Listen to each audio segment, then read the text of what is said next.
hal-hal yang merusak keimanan. Perkenalkan nama-nama anggota kami. Nama saya Zaidan Hazaki. Nama saya Magali Rizky Ramadan Sinaga. Nama saya Muhammad Fareji Agassi. Nama saya Muhammad Dafa Abrar. Nama saya Wiana Sasti. Nama saya Takiel Batlandi Iskandar. Nama saya Sarah Ananda. Nama saya Neina Humairah. Nama saya Aisyah Siregar. Nama saya RR Alegarini. Saya Tiara Elga Sinta. Kami perwakilan dari kelompok 1. Saya Tiara bersama teman saya. Saya Aisyah. Di sini kami akan membahas materi pendidikan agama tentang hal-hal yang merusak keimanan. Nah, kami akan menjelaskan lebih dulu apa saja hal-hal yang dapat merusak keimanan seseorang. Penjelasan ini akan disampaikan oleh teman kami, Biona dan Sarah. Nah guys, ada beberapa hal yang dapat merusak keimanan kita. Pertama itu, melakukan perbuatan syirik, yaitu menjadikan sesuatu selain Allah sebagai Tuhan yang ditaati dan juga disembah. Lalu ada kufarat. Kufarat itu percaya pada hal gaib tanpa keterangan yang sah dari Al-Quran dan juga hadis. Lalu ada tahayul. Tahayul itu berkhayal yang bernuansa jin.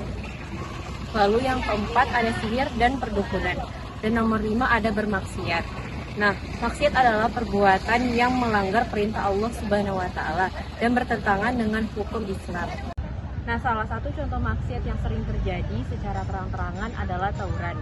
Melakukan kemaksiatan tanpa merasa itu adalah sebuah kesalahan jelas, hal tersebut dapat merusak iman seseorang.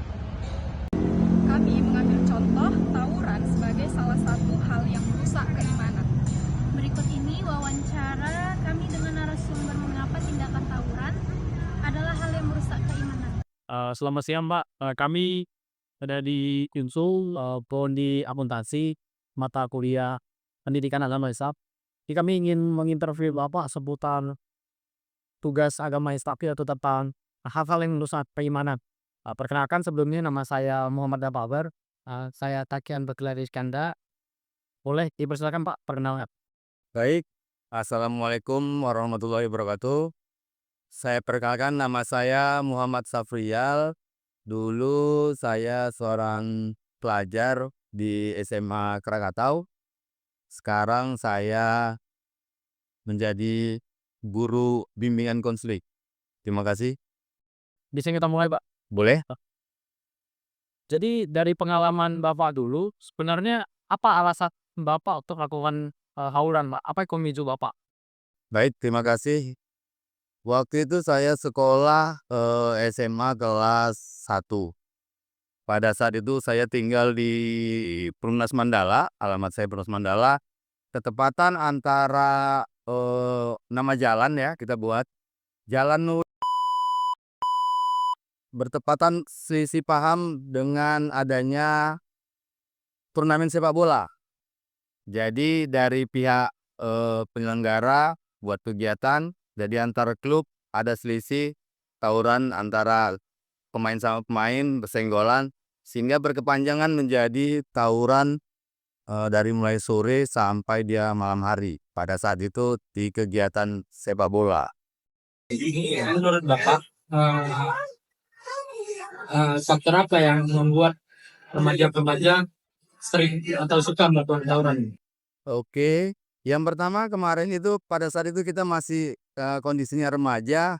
Yang namanya remaja tuh masih usia masih kelas, kalau di dulu kelas 1 SMA, sekarang kelas 10 ya. Dulu masih yang namanya tawuran itu masih ikut-ikut kawan. Pada saat itu masih ikut-ikut kawan, belum tahu tentu arah mau kemana, mau apa. Jadi ya, Dulu Bapak apakah pernah kerasa kalau tawuran itu menjauhkan Bapak dari agama? Seperti harusnya kayak sabar, nggak boleh kekerasan, nggak boleh mukul orang, gitu Pak. kalau ditanya itulah tadi, semasih usia muda, namanya usia muda ya, masih gejolak emosi-emosi itu belum bisa terkendali. Ya namanya sabar, gitu kan. Ada Pak, muncul rasa penyesalan yang ada sekarang ini, karena dulu Bapak pernah melakukan tawuran. Kalau ditanya masalah penyesalan, pasti. Kenapa pasti ada penyesalan? Kemanapun pergi, kita khawatir dengan diri sendiri. oh nanti jumpa jumpa lawannya, oh jumpa nanti anak si anu, oh nanti jumpa anak gang itu. Jadi tingkat kekhawatirannya lebih tinggi. Jadi dengan bertambahnya usia mungkin kita beralih ke ikut remaja masjid. Jadi arahnya sudah menuju ke agama lambat laut dan berjalannya waktu.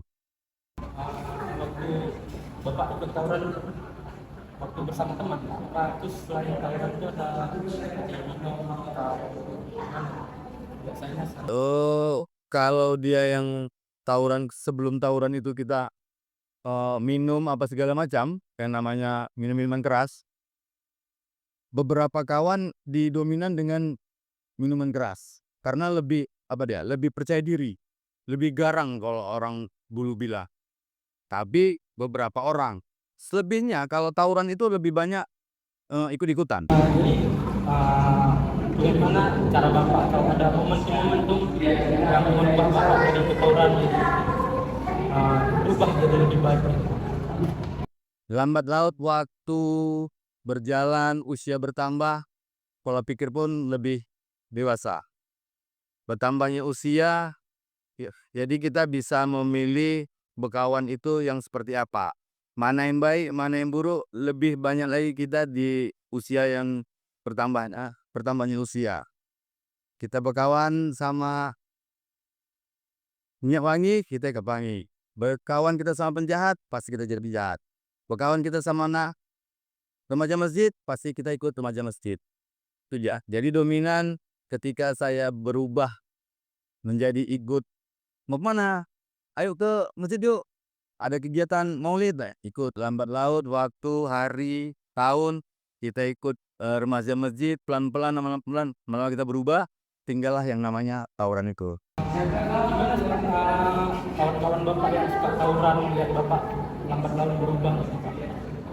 Ketika saya ada perubahan meliputi kegiatan remaja masjid, adalah beberapa orang yang bisa saya bawa. Saya rekrut 1-2 orang. Apalah gunanya sampai kita seperti ini. Alangkah baiknya di depan orang tua, termasuk di gang sendiri, citra keluarga itu udah cukup hancur. Kita bawa dia pelan-pelan, kita nasihati pelan-pelan. Mudah-mudahan 2-3 orang beralih ke masuk remaja masjid. Nah, yang terakhir Pak, ada nggak Pak pesan-pesan yang ingin Bapak sampaikan ke remaja-remaja sekarang yang mesti tawuran, tadi dengar-dengarnya tawuran itu Mas? Kalau ditanya pesan-kesan untuk remaja sekarang, kurangnya perhatian orang tua. Itu satu. Yang kedua, didominan dengan banyaknya keluarga broken home. Cara merekrutnya sebenarnya sih lebih banyak pendampingan. Kalau dia punya kawan, pendampingan itu lambat laut, pelan kita ajak dia berubah, dalam arti ketika dia mau bergerak, melakukan sesuatu, kita bawa dia ke tempat yang lebih nyaman. Kita kemana? Kumpul sama orang, duduk, merokok, gak apa-apa. Tapi wawasannya yang mengarah ke pendidikan dan agama. Apalah kau guna kayak gini, seperti ini. Kalau kau mau pekerjaan, kerjanya ini ada. Lambat laut, pelan-pelan kita rekrut dia. Kita bawa dia kegiatan seperti outbound, kita bawa dia camping. Gitulah cara merubah konsep untuk memberikan arahan pada kawan-kawan yang masih. Selesai Pak, makasih banyak Pak. Makasih Pak.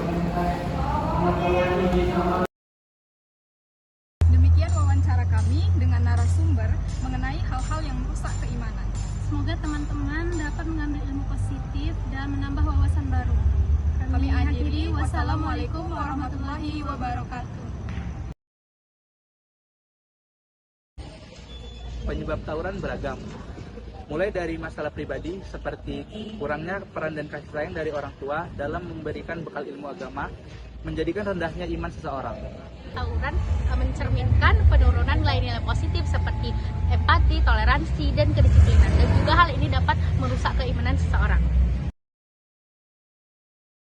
Saran yang dapat kami sampaikan agar terhindar dari hal-hal yang merusak keimanan ialah yang pertama, memperkuat iman melalui pendidikan keagamaan. Dan yang kedua, jauhi pergaulan yang negatif dan perbanyak melakukan kegiatan positif seperti mengikuti kajian agama.